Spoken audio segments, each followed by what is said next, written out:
Hey everybody, good morning or good night wherever you are. So today I wanted to make a video about my college journey, basically my ups and downs, my failures, my success. I just kind of want to give my personal experience on my college life. It first started back in 2009 when I first graduated high school. And I remember the first time I didn't really think about going to college. I just basically thought about like just going into work and stuff like that. Normally like doing normal things after graduation. Like I didn't really think too big on college, but I remember my mom basically she kept pushing me to go to school. And my mom and dad, they've been through a lot. They came from a genocide, and they never really got the education. So for them it means a lot for us as their kids to have a college education. So like me and all five of my siblings got some college experience. But in my perspective, like I started college right after high school. I didn't really know what I wanted to do at first, but I always look back on my personal experiences with my teachers, especially like my history teachers, because they were like so open-minded, and they didn't really like judge you know how their students learning ability and stuff like that was. So I kind of and I was always interested in history, in the aspect that I get to learn about other people's culture. I get to learn about the past and how it shaped the future. I get to learn about the laws of the past, and kind of like how it kind of branched off to like Democratic, Republican Party, and other sorts of party and affiliations that's going on right now in America and around the world, and how different it is between different countries. So I decided to wanted to go into history, but at the beginning when I entered community college right after I graduated high school, um, I just went into childhood education because I thought that maybe I wanted to work with little kids, because I remember back in the day when I saw like how high school kids treated their elders and their teachers, and I was like, you know what, I don't want to teach this type of grade level. So I looked back onto the little kids, and I was like, don't really have a problem with little kids. I love kids. And I would assume that it wouldn't be too hard to watch kids, but that's not the case at all. um after I the thing is, I kind of fooled around back in community college. I didn't really take it seriously. I thought maybe community college would be kind of like another high school in a way. And it's funny because my high school is like on the bottom hill is my high school, and the funny thing is the community college is right up that hill. So it's like right next to each other. Basically, the students from high school can always visit the community college and vice versa. So it felt like another high school community, but it's really not academically. So I thought that it was like fun and games, and I didn't really take it seriously. I never really failed a course back in community college. I did have a couple C's, which I kind of had to retake in order to, have my GPA reach a certain level to kind of transfer to a 4-year college, and that's what I ended up doing. But you know how community college, you're only supposed to be there for 2 years, but for me it took a little longer because I had to take a couple classes over and stuff like that. So I was in community college for almost 4 years. Um, yeah, and then after that, I ended up transferring to SUNY Oswego in, it's like 2 hours away from where I live, because I live in upstate New York, and but SUNY Oswego is like near Lake Ontario, so it's another place. And my experience there was I attended there around 2013. My major was still childhood education, but now with a history concentration with it added together, um, I did pretty well in all of my classes. Then at the end though, in 2015, I had a class with lab and lecture. It was a teaching course. And I remember I did pretty well in like paper assignments and stuff like that. But when it came to time with hands-on, I remember it's kind of like a practicum experience where you actually go into the class, you plan assignments out for the children, you act it out. Someone's recording you, the teacher's watching you. In my experience, I also had a partner, so she was also there to kind of like help me out and kind of like record my video of me teaching. It was a different experience, and it was a tough experience nonetheless.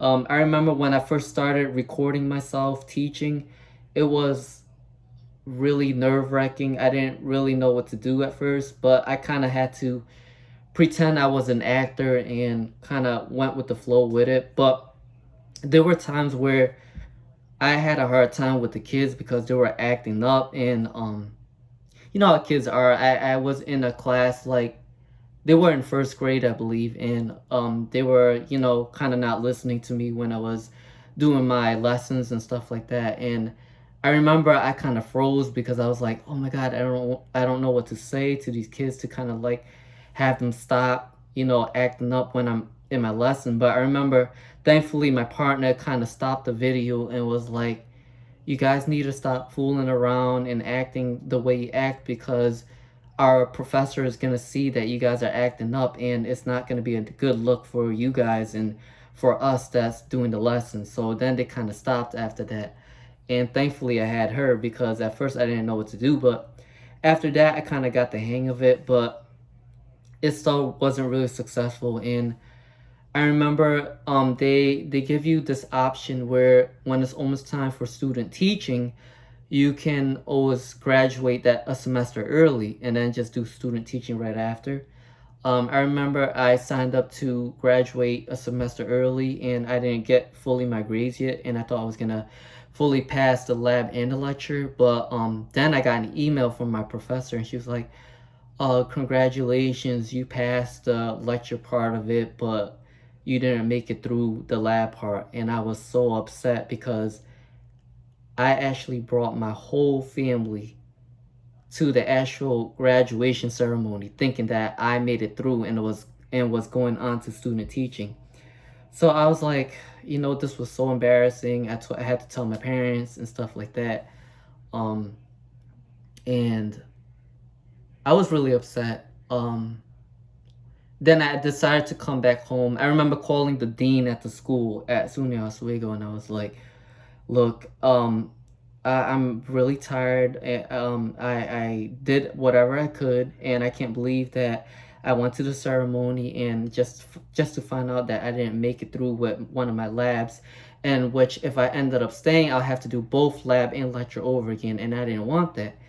I remember my professor giving me the option to kind of doing extra hours in the summer, and I was like, look, my summer is really important to me, and I really got to go back home 2 hours away. So I was like, I'm not dealing with this, so I'm gonna transfer out to a different school. And I ended up transferring back to where I live in Utica College, and then I ended up not doing childhood education anymore because I ended up working with kids for 5 years, and I got tired of it, and I learned that teaching is not for everybody.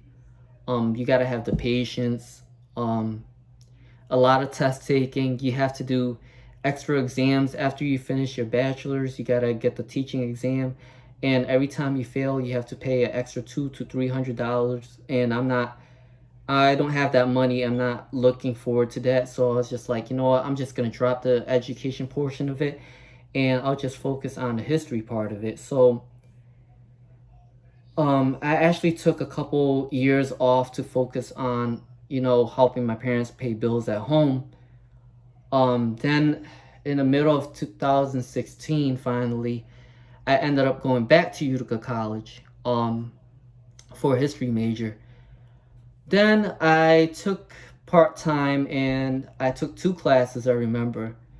Then I ended up dropping one in the middle of the way before they, I guess, kind of in the middle of them giving their financial aid package or whatever. So I screwed up on financial aid, and then that part of it kind of messed me up as well. And then my loans actually went to collections, and I had to pay that out of pocket. And I remember that time I was really stressed out. So I ended up calling one of my sister in New York City, and I was like, "Look, I wonder if you can do me a favor, and if you can let me borrow like $2,000 and have me pay off this collection debt, and I'll pay it back um whenever I can." And I'm those type of people that I will pay back right away because I don't want to deal with owing anybody anything, or I don't like being under debt for a long time. But anyway, she gave me a whole lecture, and I didn't like that. So it was kind of crazy because when I actually let other people borrow my money, I don't do that. I just give it because they're my family member. But whatever, it is what it is, and people are different. So I was like, I got really mad. I was like, you know what, just keep that money for your family or whatever. I know you're gonna need it. So I was like, I just ended up working for a while. Then I ended up paying back those loans off, $2,000 out of pocket and out of my own money. Ended up going back, and here I am. I just graduated a week ago with my undergrad. So my bachelor's degree is all set. I'm just waiting for the degree and transcript. And it was really hard.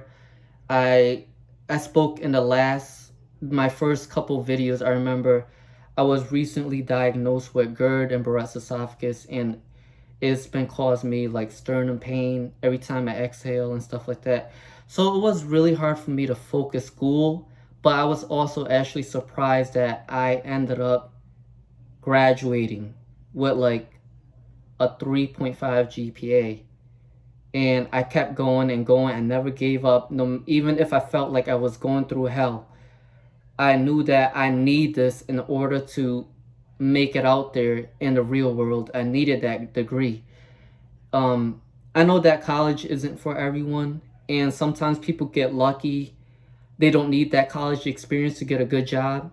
Um, but for me, I need a college experience because I don't have that ability to, like, build things or make creative stuff for me to make money. So I have to go to college.